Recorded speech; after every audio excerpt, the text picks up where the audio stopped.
Hello everyone, कैसे हैं आप सभी। आई होप आप सभी ठीक होंगे। और आज भी हम एनालिटिकल फंक्शन के बारे में पढ़ेंगे और ये आपकी लास्ट वीडियो रहने वाली है। And sorry for the interruption, क्योंकि आपकी लास्ट वीडियो में जो क्वेश्चन था वो इनकम्प्लीट रह चुका था और वीडियो क्लोज़ हो गई थी। इस बार ऐसा नहीं होगा। सबसे पहले हम उसी क्वेश्चन को क्लोज़ करेंगे। तो वहाँ पर हमने कोची रायमन की कंडीशन रखी थी, which was u of x is equals to v of y. और जब हम इस कंडीशन को रख रहे थे, आपकी यू ऑफ एक्स की वैल्यू आई थी मेरे पास x upon x square plus y square, और हम वी ऑफ वाई की वैल्यू को निकाल रहे थे। तो मुझे अच्छे से याद है, वी ऑफ वाई जो था मेरे पास वो था d v by d y. Okay, और ये वैल्यू मेरे पास सॉल्व करने पे आ रही थी। मेरे पास वी ऑफ वाई की वैल्यू कुछ इतनी आई थी कि इतना तक हमने कर लिया था, 1/1 plus p x upon y का होल स्क्वायर, और इसको फिर से डेरिवेटिव करेंगे तो ये आ रहा था minus p x upon y का स्क्वायर। ओके, सो ये मेरे पास आ रहा था। इसको थोड़ा सा और सॉल्व करते हैं तो ये मेरे पास माइनस पी एक्स ऊपर आ जाएगा और नीचे इस वाई स्क्वायर को मल्टीप्लाई करते हैं। सो ये आ जाएगा मेरे पास y square plus p square x square upon y square, और मल्टीप्लाई में भी आ जाएगा वाई स्क्वायर। वाई स्क्वायर से वाई स्क्वायर कट गया। सो मेरे पास वी ऑफ वाई की वैल्यू आ जाएगी minus of p x upon y square plus p square x square. Okay, so ये मेरे पास वैल्यू आ गई है वी ऑफ वाई की। सो इस वी ऑफ वाई की वैल्यू को मैं कोची रायमन की कंडीशन में पुट कर दूँगी, जो कि ये है मेरी कोची रायमन की कंडीशन। सो अगर मैं इसको अच्छे से ध्यान से देखूँ तो यहाँ पे आपको एक चीज़ बहुत क्लियरली नज़र आ रही है, वो ये है कि अगर मैं इसको कंपेयर करूँ, सो यहाँ पे x का कॉफिशेंट कुछ भी नहीं है। इट मीन्स यहाँ पे x का कॉफिशेंट क्या है, 1। सो 1 की वैल्यू आपकी आ रही है, यहाँ पे x का कॉफिशेंट क्या है, माइनस p। ठीक है, तो p की वैल्यू आ जाएगी -1। तो हमें यही निकालना था। अब अगर मैं इसी वैल्यू को यहाँ पे पुट करूँगी, देखिए, सो p की वैल्यू अगर -1 पुट करी, -1 का स्क्वायर 1, सो ये आ जाएगा x square plus y square, और ये भी क्या है, x square plus y square. So p की वैल्यू जब -1 होगी तो वह सेटिस्फाई कर रहा है इक्वेशन को, और हमें यही निकालना था कि आपने p की वैल्यू निकालनी थी, फॉर विच जो मेरा फंक्शन है वो एनालिटिकल है। तो हमने एनालिटिकल की कंडीशन लगाई है और p की वैल्यू को निकाल लिया है। अब हम कुछ और नेक्स्ट क्वेश्चन करेंगे जो कि हमारे एनालिटिकल फंक्शन के ऊपर हैं और जो कि नेट में आए हैं PYQ में। सो सबसे पहले मैं क्वेश्चन लिख लेती हूँ। सो ये देखो, ये मेरे पास एक फंक्शन है और मुझे देखना है कि ये एनालिटिक है या नहीं। तो एनालिटिक के लिए देखिए, सबसे पहले तो आपकी CR की इक्वेशन आ जाएंगी, कोची रायमन की इक्वेशन आ जाएंगी, या तो आपका थॉमसन मेथड आ जाएगा। लेकिन थॉमसन मेथड के लिए आपका या तो U नहीं होना चाहिए या तो V नहीं होना चाहिए, तब हम फाइंड आउट कर सकते हैं। या तो आपके पास ये कंडीशन आ जाएगी, curl f by curl of z bar is equal should be equals to 0, तब मेरा फंक्शन एनालिटिकल है। बट इस पॉइंट पे भी हम देखते हैं कि क्या ये फंक्शन 1D में आ रहा है या 2D में आ रहा है, क्योंकि हमें फंक्शन चाहिए 2D में। अगर वो 1D में लाई कर रहा है तो हम बोलते हैं कि एक पर्टिकुलर वैल्यू पे हमारा फंक्शन एनालिटिकल नहीं हो सकता, उसके नेबरहुड सराउंडिंग में भी उसे एनालिटिकल होना चाहिए, उसका भी डेरिवेटिव एग्जिस्ट करना चाहिए, उसकी वैल्यू भी आनी चाहिए। सो इसको चेक करते हैं सबसे पहले z को। तो हमें ये तो पता ही है कि z की वैल्यू होती है x प्लस आयोटा वाई।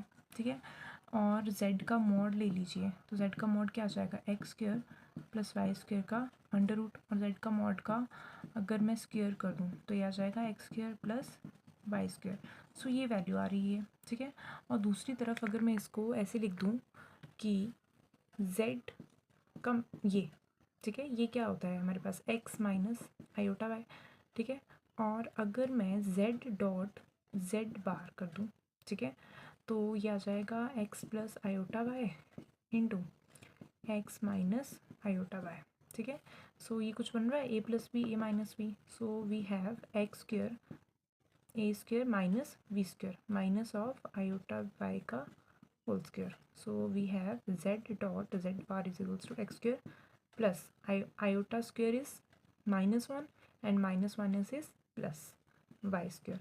सो इसको ध्यान से देखूँ तो ये टर्म और ये टर्म मेरी सेम आ रही है, और मुझे फंक्शन क्या दिया है, फंक्शन मुझे दिया है z बार का स्क्वेयर। तो मैं फंक्शन को ये लिख सकती हूँ z डॉट z बार, क्योंकि दोनों की वैल्यू सेम आ रही है मेरे पास। ठीक है, सो अगर जैसे मैंने इसको ये लिखा तो आपको देखो यहाँ पे z बार दिख रहा है, तो यहाँ पे आपकी कंडीशन लग जाएगी, कौन सी वाली, curl f by curl of z bar should equals to 0।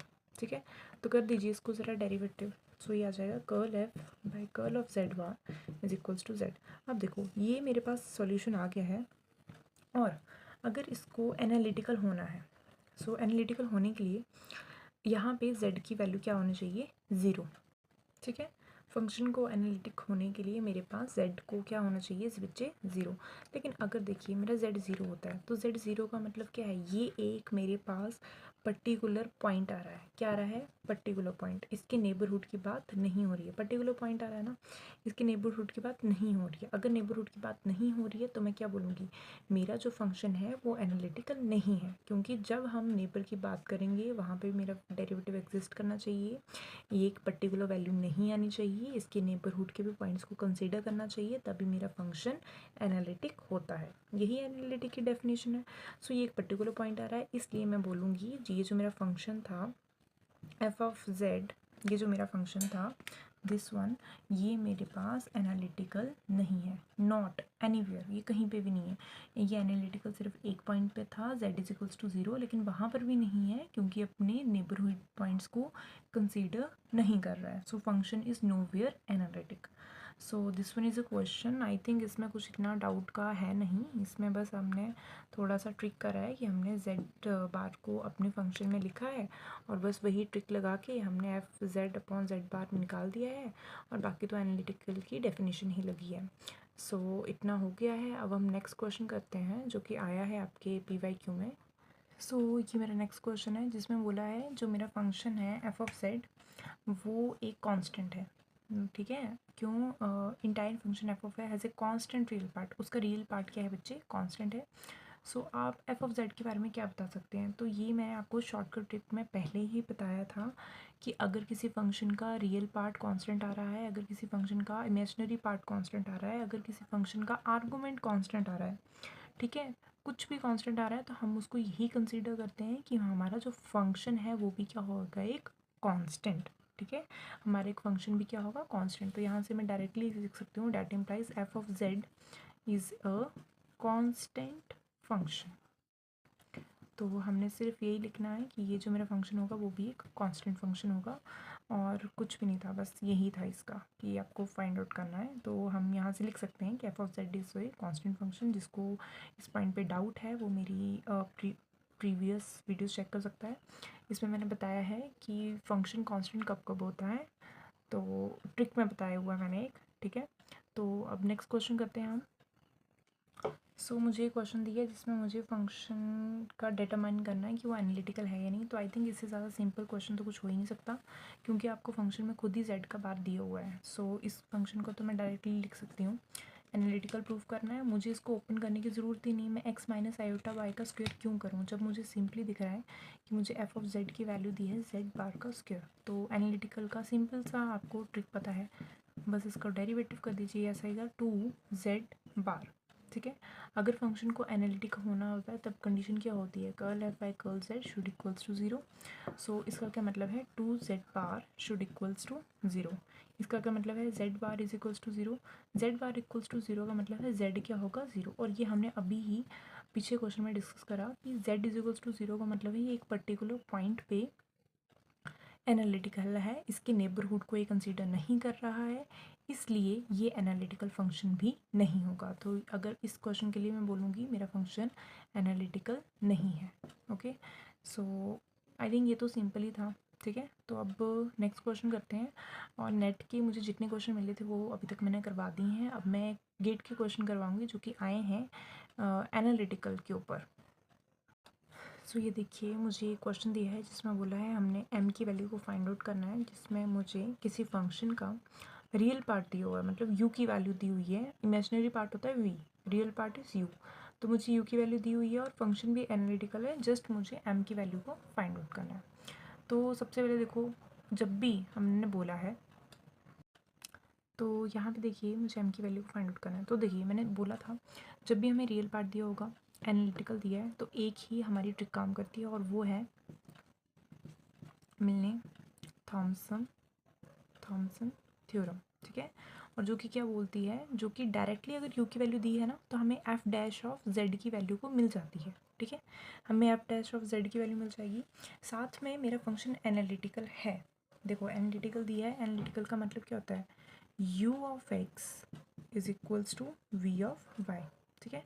और साथ में u ऑफ x होता है curl u by curl of x। तो curl u by curl of x की वैल्यू यहाँ से क्या आ जाएगी, डिफ्रेंशिएट कर दीजिए विद रिस्पेक्ट टू x, ये आ जाएगा m इंटू 2x, ये तो 0 आ जाएगा प्लस 2, ठीक है। और अगर वैसे ही, ठीक है, लेकिन अगर v ऑफ y की वैल्यू आएगी तो वो तो आ जाएगी मेरे पास 0। बट इसको हम इक्वेट करके वैल्यू नहीं फाइंड आउट कर सकते m की, क्योंकि मेरे पास यहाँ पे x भी प्रेजेंट है। सो ये जो एनालिटिकल की कंडीशन है तो इससे हम फाइंड आउट नहीं कर सकते।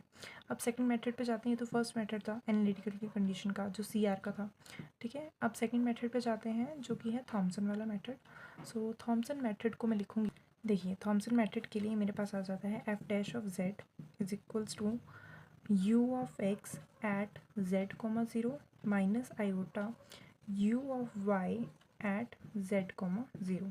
सो यू ऑफ एक्स की वैल्यू तो अभी हमने निकाली थी 2mz प्लस 2, ठीक है, माइनस आयोटा। अब डिफ्रेंशिएट कर दीजिए विद रिस्पेक्ट टू वाई से, तो वाई से करेंगे तो ये आ जाएगा -2y, ठीक है। और साथ में कंडीशन लगा देनी है z, 0 सो z, 0 का क्या मतलब है कि आपने x की जगह पे क्या पुट करना है z, और y की जगह पे क्या पुट करना है 0। तो y की जगह पे 0 पुट होगा तो ये टर्म आ जाएगी 0, और ये क्या बचा, मेरे पास बचा है 2m, यहाँ पे मेरे पास x था। अब कंडीशन अप्लाई करिए तो आ जाएगा z प्लस 2, कि मेरे पास वैल्यू आ गई है एफ डैश ऑफ जेड की। सो इसको भी देखेंगे तो यहाँ पे मेरे पास जेड प्रेजेंट है, तो इस कंडीशन से भी मैं एम की वैल्यू को फाइंड आउट नहीं कर पा रही हूँ। सो जो मेरा सेकंड मेथड था मिलने थॉमसन मेथड का, ये भी गलत प्रूफ हो गया है। अब मैं थर्ड मेथड पे चलूँगी, वो है लैप्लेस की कंडीशन। सो लैप्लेस कंडीशन कहता है, लैप्लेस कंडीशन करता है कि अगर मेरे पास एक कोई भी फंक्शन है और वो गिवन है कि वो क्या है, एनालिटिक का मतलब है कि वो कंडीशन को सेटिस्फाई करा है, वो डिफरेंशिएबल भी होगा, वो कॉन्टीन्यूस भी होगा, और उसका नेबरहुड का एक सराउंडिंग भी एग्जिस्ट करेगा जहाँ पे उसकी वैल्यू वहाँ पे भी एग्जिस्ट करेगी, ठीक है। सो लैप्लेस कंडीशन कहता है कि अगर मेरा कोई भी फंक्शन एनालिटिकल है, आइदर उसका मुझे इमेजिनरी पार्ट दिया हुआ है या तो मुझे उसका रियल पार्ट दिया हुआ है। अगर ये देखिए यहाँ पे क्या दिया है, उसका रियल पार्ट दिया है, इसका मतलब है डेल्टा स्क्वेयर यू की वैल्यू क्या आ जाएगी 0। अगर मैं इस u का डबल डेरिवेटिव करूँ तो उसकी वैल्यू क्या आ जाएगी 0, ठीक है। और इसका क्या मतलब है कि मतलब मुझे डबल डेरिवेटिव करना है of u with respect to x plus double derivative of u with respect to y, ये चीज़ आनी चाहिए आपके पास 0, ठीक है। डेल्टा का, यहाँ पे डेल्टा का स्क्वायर क्या आ जाएगा आपके पास, जो डेल्टा होता है वो होता है ना curl by curl x of i cap plus curl by curl y of j cap, तो वही चीज़ है, ठीक है। यहाँ पे डेल्टा का स्क्वायर है, सो ये आ जाएगा curl square by curl x square plus curl y square. तो सबसे पहले curl square by curl y square करते हैं। सो